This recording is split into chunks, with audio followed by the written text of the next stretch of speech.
So, here's the deal. I'm Emma. Just your average 26-year-old who crunches numbers for a living. Not exactly the stuff of fairy tales, but it pays the bills.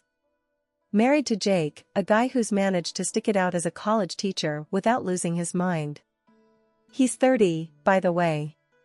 4 years on me, but who's counting?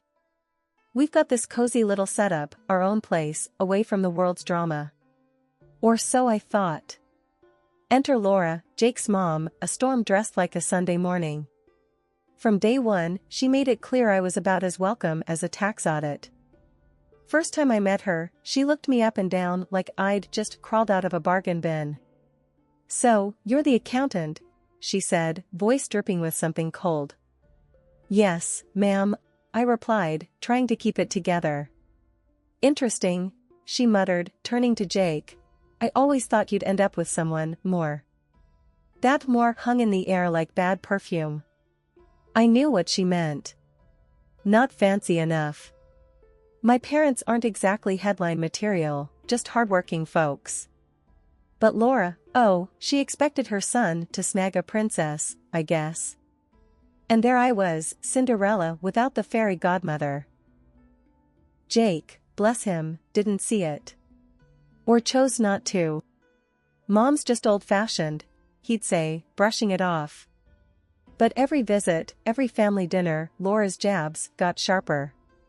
"Remember Julia? Your ex? A lawyer, wasn't she?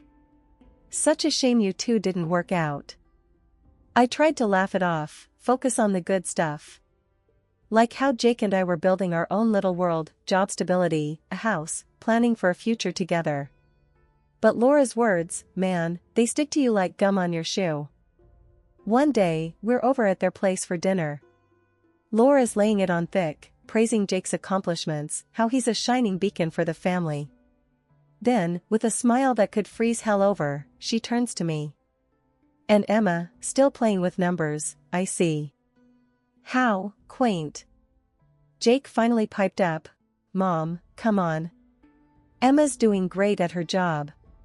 But Laura just waved him off. Yes, of course. We must all do what we can, I suppose. It was like living in a sitcom where you're the only one not in on the joke. Jake kept telling me to ignore her, that it didn't matter what she thought. Easy for him to say.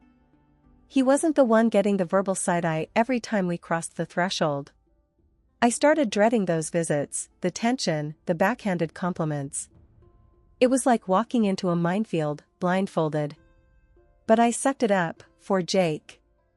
Love makes you do funny things, like tolerate a woman who wishes you were anyone but who you are. So, that's the scoop. Emma, the unsuitable bride, according to the queen bee herself. Living the dream, one snide remark at a time. But hey, at least it's our dream, right? And no high and mighty mother-in-law was going to take that away from me. Not without a fight, anyway. Life's got its own way of throwing curveballs, and mine came in the form of a peanut. Yeah, you heard that right. A tiny, inconspicuous peanut. Most folks don't think twice about munching on them, but for me, it's like playing Russian roulette. Found out the hard way when I was just a kid. A spoonful of peanut butter turned into an express trip to the ER. Since then, my life's been a never-ending game of what's in the food. Jake knows the drill. He's seen me whip out my allergy card at restaurants, interrogating waiters like I'm solving a crime. Does this have peanuts? What about cross-contamination? Some people get it, others look at me like I'm a diva making a fuss over nothing. Then there's Laura. First time we discussed my allergies, her eyes nearly rolled out of her skull. "You're allergic to peanuts?" she scoffed, like I'd just told her I was allergic to breathing. "And soy, and peas, and what else? Air?" Jake jumped in, bless him. "Mom, it's serious. Emma could end up in the hospital." Laura waved it off. "Oh, please. People eat peanuts every day. It's all in your head." I wanted to retort, but Jake squeezed my hand under the table, a silent plea to let it go. I let it slide, thinking it was a one-off. But no, Laura had to make a show of it. Every dinner invite became a gamble. She'd parade dishes around, boasting about how she'd made everything Emma safe. But there was always this edge in her voice, a hint that she was humoring me, playing along with my little problem. One time, she served this fancy dessert, all proud and smiling. Made it myself. Absolutely no peanuts, she announced. I was wary, had to be. You sure, Laura? You know my allergies are no joke. She rolled her eyes. Of course, I'm sure. What kind of monster do you take me for? That stung, but I went ahead, took a tiny bite, and bam, instant regret. My throat started itching, my skin flared up in red spots. Jake was on his feet in a second, panic written all over his face. Laura's reaction? Oh, must have been something else. You're always so dramatic. Dramatic? I was frantically fishing for my EpiPen, feeling like my throat was closing up. Jake was furious. This isn't a joke, Mom. Look at her. But Laura just stood there, a mix of shock and stubborn denial on her face. After that incident, Jake and I laid down the law. No more meals at Laura's if she couldn't take my allergies seriously. It was a whole thing. Jake arguing with his mom, me feeling like a burden, the whole 9 yards. But the kicker? Laura still acted like I was making it all up, like my allergies were a personal attack on her cooking or something. It's always something with Emma. I overheard her telling Jake one day. Can't eat this, can't eat that. How do you live like this? Jake, ever the peacekeeper, tried to explain it wasn't a choice, that my allergies were as real as it gets. But Laura, she just didn't want to hear it. Stubborn as a mule, that one. So yeah, peanuts. Who knew something so small could cause such a big ruckus? But here I am, living on the edge, one snack at a time. And Laura? She's still convinced I'm just being difficult. But hey, what's life without a little drama at the dinner table, right? Laura's visits to our place became more frequent than a bad sitcom rerun, each one with its own set of digs and jabs. It was like she had a checklist of ways to make me feel small, and she was ticking them off one by one. One afternoon, she dropped by unannounced, as was her style, catching me in the middle of my weekend relaxation mode, sweatpants, no makeup, and the house, well, lived in. Oh, Emma, she sighed, stepping over a pile of magazines I hadn't gotten around to sorting. I see we're still embracing the casual approach to housekeeping. I bit back a retort, counting to 10 in my head. Just enjoying my day off, Laura. Want some coffee? She waved off the offer, her nose wrinkling as if she'd just walked into a landfill. I'll pass. I doubt you have anything that hasn't expired. As I boiled water, out of spite more than anything, I couldn't help but feel the sting. You know, not everyone measures their worth by how clean their countertops are. Laura sked, eyeing the living room with disdain. It's not about worth, Emma. It's about taking pride in your home. But let's not pretend you'd understand that. The barbs were getting old, but what really got my goat was when she started in on more personal stuff. Stuff you don't just throw around in casual conversation. You know, Jake told me you two are trying for a baby, she began, her tone laced with something I couldn't quite place. Concern? Doubt? I just hope for your sake it doesn't inherit your propensity for health issues. I nearly dropped the kettle. Excuse me? Laura shrugged, a master of feigned innocence. Well, it's just that with your allergies and whatnot, it's a wonder you can function. Can't be too careful these days. The insinuation was crystal clear, and it hit like a sucker punch. My hands trembled with a mix of anger and hurt. My allergies have nothing to do with my ability to have a healthy child, Laura. Oh, darling, of course they do. But don't worry, she patted my arm with a coldness that could freeze hell. I'm sure there's still hope for you. Maybe. I was seething, every fiber of my being wanting to lash out, tell her off, defend myself and my future kids from her baseless judgments. But before I could formulate a response, Jake walked in, the picture of oblivious jeer. "Hey, what's up? Mom, Emma, everything okay here?" Laura transformed, the Ice Queen melting into a semblance of warmth. "Just having a little chat with Emma. You know, girl talk." I looked at Jake, my eyes screaming for him to see through the charade. But as usual, he missed the silent cues. "Cool, cool. Mom, you staying for dinner?" The rest of the visit passed in a blur of forced civility and biting my tongue. After Laura left, I turned to Jake, the frustration and hurt bubbling over. "Do you not hear the things she says to me? About us?" Jake, ever the peacemaker, sighed. "Emma, you know how she is. Just let it go, all right? It's not worth the stress." "Not worth the stress?" I echoed, incredulous. "Jake, she's insinuating our child would be better off not being born. How is that not worth getting upset over?" He didn't have an answer, just the same tired line about forgetting and moving on. But some things, some words, they stick with you, echoing long after they're spoken. And forgetting? Not as easy as it sounds. Life, as it turns out, has a funny way of throwing you for a loop when you least expect it. And sometimes, it's not a curveball, but a surprise so big, it knocks the wind right out of you, in a good way, mostly. I found out on a Tuesday. The sun was doing that thing where it's not quite ready to set, but you know it's thinking about it. I'd been feeling off for a bit, nothing major, just off. Enough that I grabbed one of those tests from the pharmacy. Just to rule it out, you know? So there I was, in our bathroom, staring at this little stick that had the audacity to change my entire world in the span of 3 minutes. Positive. I blinked. Looked again.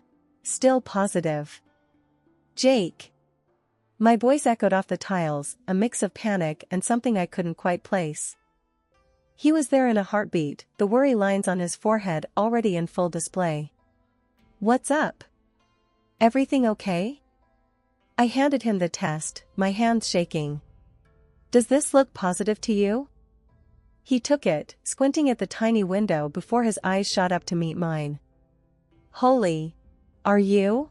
Is this?" "Yeah," I managed, a laugh bubbling up from somewhere deep inside. "I think we're having a baby." The silence that followed was heavy, filled with 1,000 unsaid things, until Jake wrapped me in a hug so tight I thought I might burst. "This is amazing, Em. We're gonna be parents." Parents. The word felt foreign on my tongue, too big for me to fully understand just yet. But then, the reality of our situation crept in, the shadow of Laura's words lurking in the back of my mind. How would she react to this news? Would she see it as a miracle or just another thing to criticize? I voiced my fears to Jake, his arms still wrapped around me.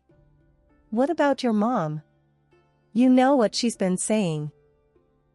He pulled back, looking me straight in the eyes. "Forget my mom, okay?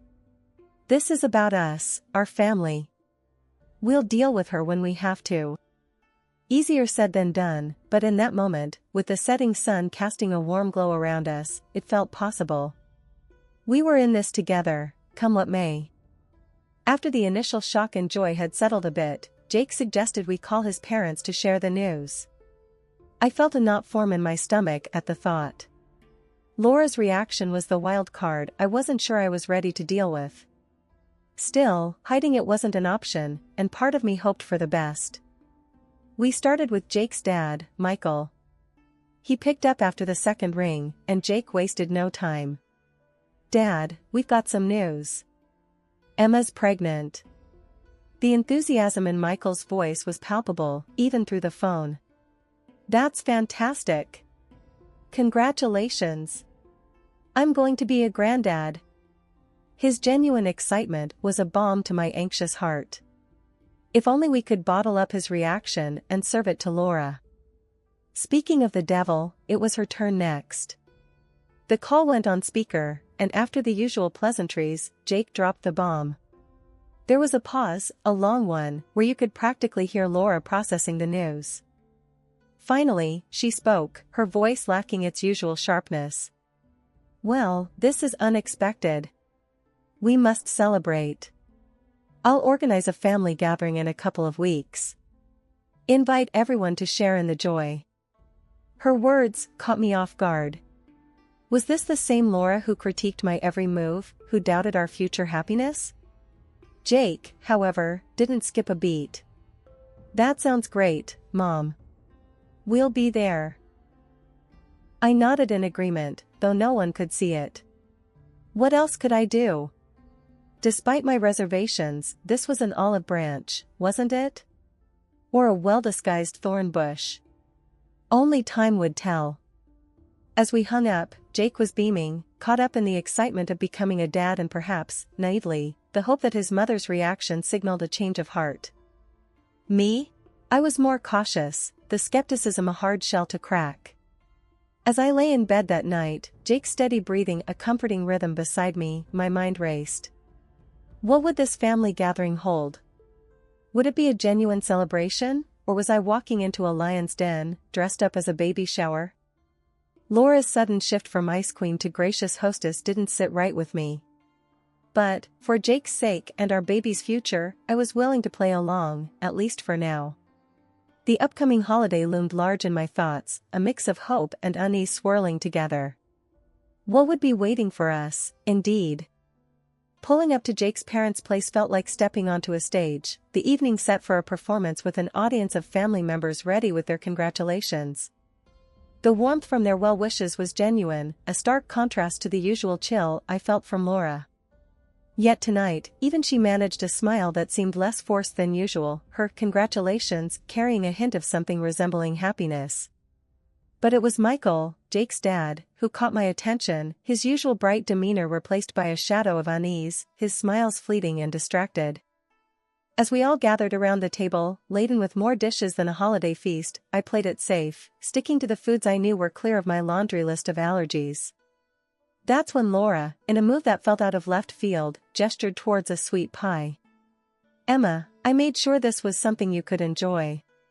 Special, just for you," she insisted, an edge of eagerness in her voice that I couldn't quite trust.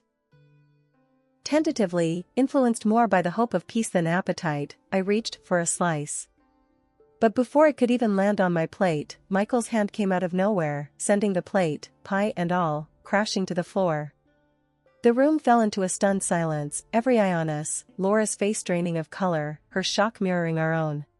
The moment the plate hit the floor, breaking the silence like a dropped glass in a quiet room, Jake turned to his dad, his voice tight with confusion and anger. "Dad, why? Why would you do that?" Michael stood there, his usual easygoing demeanor gone, replaced by a seriousness that seemed out of place on his normally jovial face. The room was dead silent, everyone's eyes ping-ponging between Michael, the shattered plate, and us. Then, Michael's voice, usually warm and inviting, boomed across the living room with an intensity that made more than a few relatives flinch. "I can't be part of this crime," he declared, his eyes locked on Laura, who looked like she'd just seen a ghost. "You did what?" Jake's voice cracked, disbelief etching every word. Michael's next words felt like a punch to the gut. He pointed squarely at Laura, picked out and made dishes with peanuts and other stuff Emma can't have. She knew. She hoped it would hurt Emma, maybe even cause her to lose the baby. The silence that followed was suffocating. All eyes slowly turned to Laura, whose face had drained of color, then flushed a deep red, caught in the act by her own husband's admission. Laura, for once, seemed at a loss for words, her usual quick comebacks and sharp tongue nowhere to be found. The room felt frozen, the air thick with shock, disbelief, and a growing sense of outrage. Laura's mouth opened and closed, but no sound came out. She looked from Michael to Jake to me, the realization of her actions and their consequences finally sinking in. The rest of the family started murmuring among themselves, the initial shock giving way to a chorus of disapproval and disbelief. Words like unbelievable and how could she bounced around the room, painting Laura as the villain in her own home. As for me, I stood there, rooted to the spot, the gravity of what Michael had revealed weighing heavily on me. The thought that Laura would go to such lengths, that she hated me so much she would risk my health, my baby's life, to get rid of me, it was too much to process. In the aftermath of Michael's shocking revelation, the room was enveloped in a stunned silence, broken only by Jake's incredulous and angry voice directed at his mother. "Mom, why do you hate Emma so much? What has she ever done to you to deserve this?" Laura's response was nothing short of explosive. "I can't stand her," she screamed, her voice laced with venom. "She's not right for you, Jake. She can't give you healthy children, and she's not worthy of being a part of this family." Jake's face turned a shade of red I had never seen before, his usual patience and tolerance for his mother's antics evaporating before my eyes. "That's enough, Mom," he barked back, his voice shaking with anger. "I can't believe you would go this far. I don't want to see you anymore. You're not the mother I thought I knew." The car ride home was tense, the air thick with unspoken words and heavy with the weight of what had just transpired. Once we were home, Jake turned to me, his expression softening, the earlier anger replaced by remorse. "Emma, I'm so sorry," he began, his voice heavy with emotion. "I should have stood by you sooner. I should have seen how toxic things were. I can't believe my own mother would do something like this."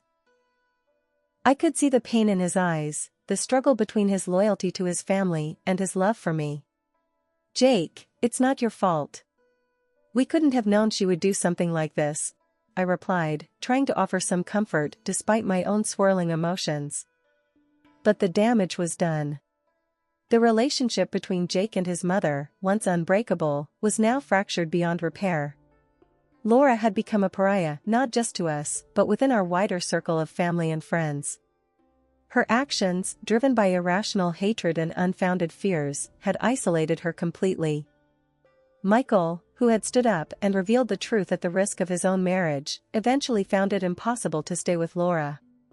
The divorce wasn't immediate, but it was a foregone conclusion.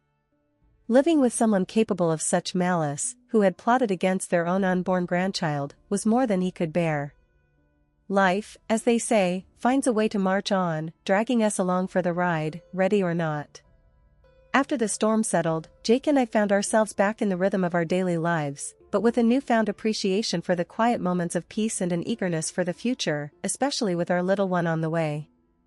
Michael, Jake's dad, became something of a fixture around our place. His presence was a balm, his willingness to help out around the house and his excitement about becoming a granddad were infectious.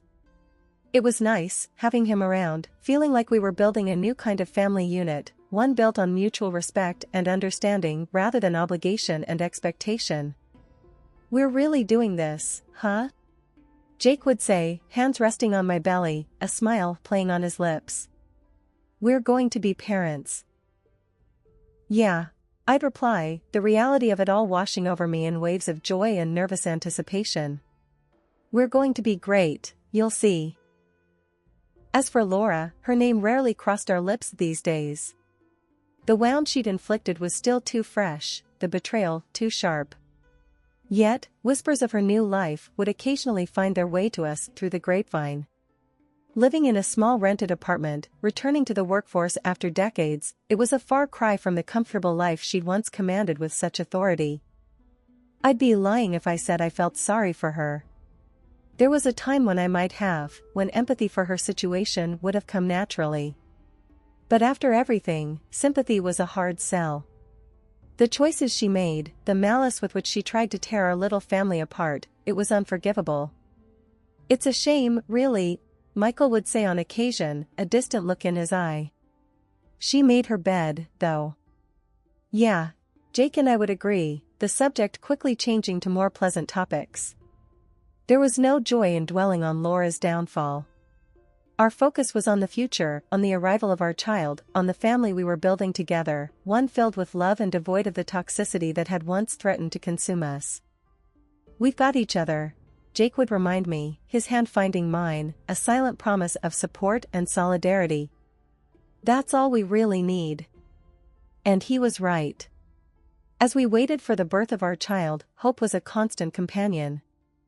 Hope for health, for happiness, and for a future where the shadows of the past were just that, shadows, faint and inconsequential against the brightness of our new beginning.